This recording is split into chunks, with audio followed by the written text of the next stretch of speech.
महाराष्ट्र में बदली हुई सियासत अगर अपनी तय योजना के अनुरूप ही आगे बढ़ी तो एनसीपी के नेता प्रफुल्ल पटेल और महाराष्ट्र के उप मुख्यमंत्री देवेंद्र फडणवीस को केंद्रीय मंत्रिमंडल की जगह मिल सकती है। सियासी तौर पर आने वाले लोकसभा चुनाव में भाजपा को यह समीकरण ज्यादा मुफीद नजर आ रहा है। वहीं सियासी गलियारों में चर्चा इस बात की भी हो रही है कि भाजपा के राष्ट्रीय महासचिव और महाराष्ट्र के कद्दावर भाजपा नेता विनोद तावड़े को राज्य की सरकार में महत्वपूर्ण जिम्मेदारी दी जा सकती है। राजनीतिक जानकारों का मानना है कि अगर ऐसा होता है तो इस दशा में महाराष्ट्र में एकनाथ शिंदे को अब पूरी तरह से किनारे लगाए जाने की तैयारी की जा सकती है। मैंने आपको कुछ एनालिसिस में ये बताया है, देवेंद्र फडणवीस उप मुख्यमंत्री के तौर पर न विधानसभा चुनाव में उतरेंगे न लोकसभा चुनाव में उतरेंगे। लोकसभा चुनाव के पहले वो उप मुख्यमंत्री न रहने के लिए एक बड़ा कदम हो सकता है कि उनको मुख्यमंत्री बना दिया जाए, लेकिन मुख्यमंत्री की कुर्सी पर पहले से एकनाथ शिंदे, उनको नाराज नहीं किया जा सकता और अब अजीत पवार के तौर पर एक और दावेदार आ गए हैं। और बीजेपी यदि किसी को लाती भी है तो देवेंद्र फडणवीस कभी नहीं चाहेंगे कि एकनाथ शिंदे और अजीत पवार में से किसी को हटाकर या उनकी दावेदारी को किनारे कर वो मुख्यमंत्री बने। लिहाजा इस बात में बहुत दम दिखाई पड़ता है कि उनको केंद्र की राजनीति में ले आया जाए और फिर महाराष्ट्र का चुनाव लड़ा जाए, लोकसभा चुनाव। लोकसभा चुनाव में महाराष्ट्र में बीजेपी का क्या प्रदर्शन रहता है, इसके आधार पर उनका सियासी कद बढ़ता दिखाई देगा। उनको कोई महत्वपूर्ण मंत्रालय दिया जा सकता है और इसके बाद में आगामी विधानसभा चुनाव में हो सकता है कि वो एक बार फिर उसी भूमिका में दिखाई दें जिस भूमिका में वो पहले से रहे। ये सियासत का ऐसा समीकरण है जिससे कोई इनकार नहीं कर सकता, इसलिए इस सुगबुगाहट को बहुत गंभीरता से लिया जा रहा है कि देवेंद्र फडणवीस और प्रफुल्ल पटेल भी जो एनसीपी से आए, देखिए एनसीपी से जो लोग आए उनमें 8 मंत्री बन गए, एक उप मुख्यमंत्री बन गए, लेकिन प्रफुल्ल पटेल जो मजबूती के साथ खड़े हुए उनका क्या? प्रफुल्ल पटेल पहले भी केंद्र की सियासत में रहे हैं, वो केंद्र में एनसीपी का चेहरा रहे हैं, केंद्रीय मंत्री की भूमिका निभा चुके हैं। निश्चित तौर पर प्रफुल्ल पटेल की यदि केंद्र में एक बार फिर एंट्री होती है तो ये एनसीपी के नए धड़े के लिए और एनसीपी के जितने सांसद हैं, अगर अपनी एनसीपी कहने वाले अजीत पवार को, पार्टी को अपने पाले में रखना है तो बहुत ज़रूरत है कि वो सांसदों को भी अपने साथ साधें और प्रफुल्ल पटेल यदि बड़ी जिम्मेदारी पाते हैं तो फिर इस सियासी मोर्चे को वो शायद जीत सकते हैं। इसीलिए इस एनालिसिस से इनकार नहीं किया जा सकता है कि इन दोनों बड़े चेहरों को लेकर केंद्र की राजनीति में सुगबुगाहट है। अगले मंत्रिमंडल विस्तार में बहुत मुमकिन है आप देवेंद्र फडणवीस और प्रफुल्ल पटेल को केंद्र की राजनीति में देखें। महाराष्ट्र में सियासत की जो नई तस्वीर उभर कर सामने आई है उसमें एनसीपी भाजपा की मजबूत सहयोगी के तौर पर सामने आ रही है। राजनीतिक जानकारों का कहना है कि इस गठबंधन को और मजबूत करते हुए केंद्र में होने वाले मंत्रिमंडल विस्तार के दौरान पार्टी के बड़े नेता प्रफुल्ल पटेल को भी मंत्री बनाया जा सकता है। राजनीतिक विश्लेषक कहते हैं कि प्रफुल्ल पटेल को केंद्र में लेकर भाजपा एनसीपी के मराठा वोटर्स को एक बड़ा संदेश देने की कोशिश कर सकती है।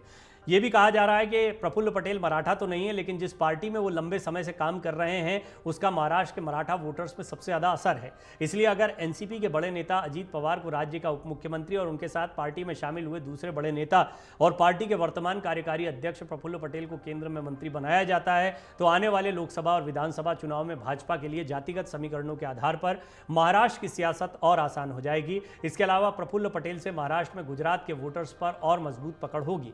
सूत्रों के मुताबिक सिर्फ प्रफुल्ल पटेल ही नहीं बल्कि महाराष्ट्र के उप मुख्यमंत्री देवेंद्र फडणवीस को भी केंद्र में मंत्री के तौर पर आगे बढ़ाया जा सकता है।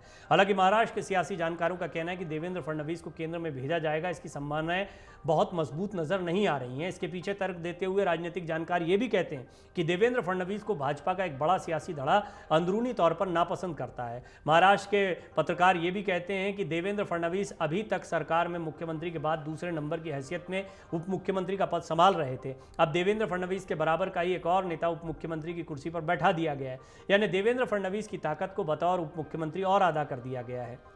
यह भी कहा जा रहा है कि महाराष्ट्र में सियासी नजरिए से इसके कई मायने निकाले जा रहे हैं। हालांकि राजनीतिक जानकार बताते हैं कि देवेंद्र फडणवीस जैसे वरिष्ठ नेता को केंद्र में मंत्री बनाए जाने की चर्चा पहले भी हुई थी और इसके बारे में मैंने आपको बताया कि फडणवीस क्यों हो सकते हैं, क्योंकि इन्हीं समीकरणों को देखें, इन्हीं राजनीतिक विश्लेषकों की बात को माने तो उप मुख्यमंत्री वो भी आधा उप मुख्यमंत्री, क्योंकि आधे तो अब अजीत पवार भी बन गए हैं। देवेंद्र फडणवीस इतनी कमजोर छवि के साथ आगामी चुनाव में नहीं उतरेंगे, लोकसभा चुनाव में भी नहीं, ऐसा लगता है। लेकिन देखते हैं बीजेपी की रणनीति इस पर क्या आगे कहती है। महाराष्ट्र के सियासी गलियारों में मची उथल पुथल के बाद अब राजनीतिक हलकों में यह चर्चा हो रही है कि भाजपा के बड़े नेता विनोद तावड़े को महाराष्ट्र में वापस महत्वपूर्ण जिम्मेदारी के साथ भेजा जा सकता है।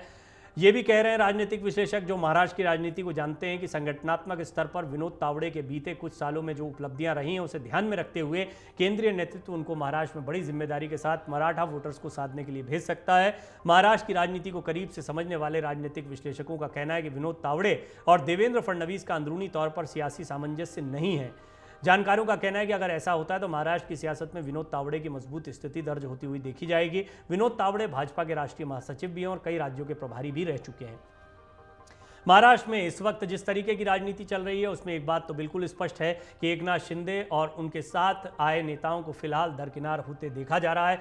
राजनीतिक विश्लेषक मानते हैं कि एकनाथ शिंदे मुख्यमंत्री जरूर हैं, लेकिन जो परिस्थितियां महाराष्ट्र में बन रही हैं उसमें शिंदे मुख्यमंत्री बने रहेंगे। इसे लेकर तमाम तरह के कयास लगाए जा रहे हैं। वरिष्ठ पत्रकारों का यह भी कहना है कि जब एकनाथ शिंदे ने भाजपा के साथ महाराष्ट्र में सरकार बनाई थी तब चर्चा यही हो रही थी कि उनकी पार्टी केंद्रीय मंत्रिमंडल में हिस्सेदारी लेगी, केंद्र में या मिले, ऐसी अपेक्षा थी उनकी। केंद्र में जब जब मंत्रिमंडल विस्तार या फेरबदल की चर्चाएं होती थीं तो इस बात का जिक्र भी होता था कि एकनाथ शिंदे की शिवसेना को जिम्मेदारी मिल सकती है। अब महाराष्ट्र में भाजपा का एनसीपी के साथ हुआ गठबंधन जो है केंद्रीय मंत्रिमंडल की भागीदारी के नए समीकरण बता रहा है। एनसीपी के नेताओं का भी नाम सामने आ रहा है। राजनीतिक विश्लेषक कह रहे हैं कि केंद्रीय मंत्रिमंडल के फेरबदल और विस्तार में महाराष्ट्र की जिस पार्टी के नेता को जगह मिलेगी उसका ही महाराष्ट्र में भाजपा के साथ नया मजबूत सियासी गठबंधन माना जाएगा। अमर उजाला अब आपके टीवी पर भी। अपने स्मार्ट टीवी पर YouTube पर सर्च करें अमर उजाला, चैनल सब्सक्राइब करें और देखें ताजा खबरें, वो भी HD क्वालिटी में। और हाँ, बेल आइकन दबाना ना भूलें ताकि हर खबर हो आपके घर। अमर उजाला, निष्पक्ष, निर्भीक, निरंतर।